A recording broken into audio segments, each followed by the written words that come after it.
Shalom, salam sejahtera untuk kita semuanya. Bertemu kembali bersama dengan saya, Pendeta Daniel Siswanto. Kali ini kita akan belajar dari garis besar pelajaran Sekolah Sahabat yang ke-8 atau outline pelajaran Sekolah Sahabat kita. Pelajaran ke-8 dengan judul Menggenapi Nubuatan-Nubuatan Perjanjian Lama. Sebelum untuk kita memulai, mari kita tunduk kepala dan kita berdoa. Bapa di surga, biarlah Roh Kudus Tuhan mengurapi kami, memberikan hikmat akal budi untuk memahami akan pelajaran yang akan kami pelajari. Terima kasih ya Tuhan, berkati pemirsa dimanapun mereka berada. Dalam nama Yesus kami berdoa. Amin. Menggenapi nubuatan-nubuatan perjanjian lama, garis besarnya adalah sebagai berikut. Alasan untuk menerima Yesus sebagai Mesias. Bukti dari Bapa. Yesus melakukan banyak tanda dan mukjizat yang membuat Yesus menjadi pribadi yang istimewa. Tidak diragukan lagi, tidak ada yang bisa menyangkal buktinya. Matius 11 ayat 5. Banyak orang bertanya-tanya, apakah Yesus adalah Mesias?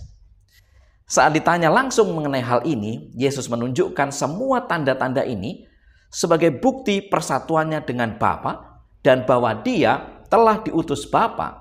Yohanes 10 ayat 24 sampai dengan 25, Yohanes 5 ayat 36. Jika Yesus mengatakan bahwa Dia adalah Mesias, mereka dapat dengan mudah menyangkalnya.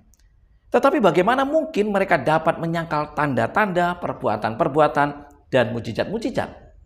Semua itu merupakan kesaksian yang kuat tentang siapa Dia dan dari mana Dia berasal. Inilah bukti dari Bapa. Kemudian, alasan berikutnya kenapa kita mesti menerima Yesus? Bukti dari kitab suci. Bukti kedua yang Yesus tunjukkan sebagai bukti misi-misi ilahinya adalah kesaksian dari kitab suci, yaitu perjanjian lama. Beberapa orang mengenal Yesus sebagai Mesias yang diumumkan oleh Musa dan para nabi. Yohanes 1 ayat 45, Yohanes 4 ayat 25 sampai dengan 26. Matius, Markus, Lukas, Yohanes, Paulus, Petrus, dan para penulis perjanjian baru lainnya menggarisbawahi bahwa di bawah ilham Roh Kudus, bagaimana kehidupan, kematian, kebangkitan, dan kenaikan Yesus ke tahta Tuhan adalah penggenapan dari apa yang diumumkan di zaman perjanjian lama. Yang ketiga, bukti dari nubuatan. Tidak diragukan lagi kelahiran, kehidupan, dan kematian Kristus telah dinubuatkan dalam perjanjian lama. Bukti yang menakjubkan akan identitasnya sebagai Mesias yang dinanti-nantikannya. Yohanes menunjuk kepada ayat-ayat perjanjian lama ini berulang kali untuk menjelaskan tentang siapa Yesus dan juga mengapa kita harus percaya kepadanya dan menerima keselamatan yang Dia tawarkan. Mari kita lihat beberapa penggenapan nubuatan mesianis ini. Misalnya, Yesus dielulukan oleh orang banyak saat memasuki kota Yerusalem. Ditulis dalam Mazmur 118 ayat 26, digenapi atau dikuatkan kembali oleh Yohanes 12 ayat 13. Yesus mengendarai seekor keledai saat memasuki kota Yerusalem.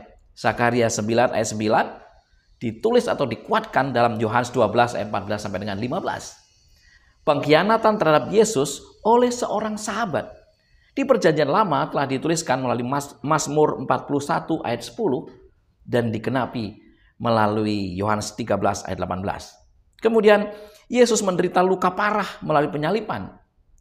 Zakaria 12 ayat 10, Zakaria 13 ayat 6, Yohanes menguatkannya dengan Yohanes 19 ayat 37. Dan masih banyak lagi bukti-bukti dari nubuatan tersebut. Berikutnya, alasan untuk menolak Yesus sebagai Mesias. Kalau tadi kita melihat bagaimana bukti dari Bapa, bukti dari Alkitab atau kitab suci, bukti dari nubuatan-nubuatan untuk alasan menerima Yesus. Sekarang apa alasan untuk menolak Yesus sebagai Mesias? Yang pertama dikatakan berada dari bawah dan bukan dari atas. Mengapa para pemimpin agama menolak Yesus? Mereka tidak mengenal Bapa. Yohanes 8 ayat 19, ayat 27, ayat 55. Mereka mengaku percaya pada Tuhan, tapi mereka hanya memiliki pengetahuan teoritis tentang Dia. Mereka dari bawah, Yohanes 8 ayat 23. Mereka memikirkan hal-hal duniawi, bukan hal-hal surgawi. Mereka mendahulukan tradisi mereka di atas firman Tuhan. Matius 15 ayat 3. Mereka berpegang pada hukum Taurat dan menghilangkan makna rohaninya. Roma 2 ayat 27, Matius 5 ayat 20 sampai dengan 22. Mereka berpikir bahwa pengetahuan tentang kitab suci saja dapat menyelamatkan mereka. Yohanes 5 ayat 39. Mereka beriman kepada Musa, namun mereka tidak menerima bahwa nabi yang diberitahukan Musa telah tiba, yaitu Yesus. Yohanes 5 ayat 46. Mereka lupa akan belas kasihan. Matius 23 ayat 23. Mengapa para pemimpin ini menolak Yesus? Saudara, meskipun kinerja para pemimpinnya buruk, banyak orang Yahudi yang mampu mengetahuinya sendiri siapa Yesus yang sebenarnya. Dalam kutipan Ellen G. White, Membina Kehidupan Abadi, halaman 74, dikatakan, mereka mengaku percaya kepada kitab suci perjanjian lama, namun mereka menolak menerima kesaksian yang terdapat di dalamnya tentang kehidupan dan tabiat Kristus. Mereka takut diyakinkan, jangan-jangan mereka akan ditobatkan dan terpaksa meninggalkan pendapat-pendapat yang telah ditetapkan sebelumnya. Harta, Injil, jalan, kebenaran, dan hidup adalah di antara mereka. Tetapi mereka menolak anugerah yang terbesar yang dapat dianugerahkan surga. Saudara-saudara yang dikasihi Tuhan, itulah garis besar pelajaran sekolah sahabat kita, pelajaran yang ke-8.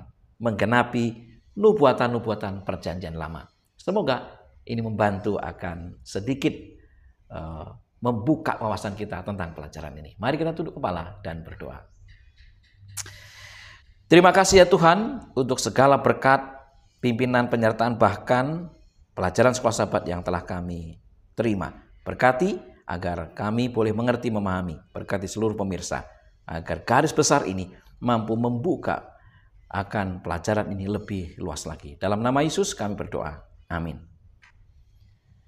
Saudara, terima kasih untuk saudara telah menyaksikan akan video ini. Bagikan bagi yang lain.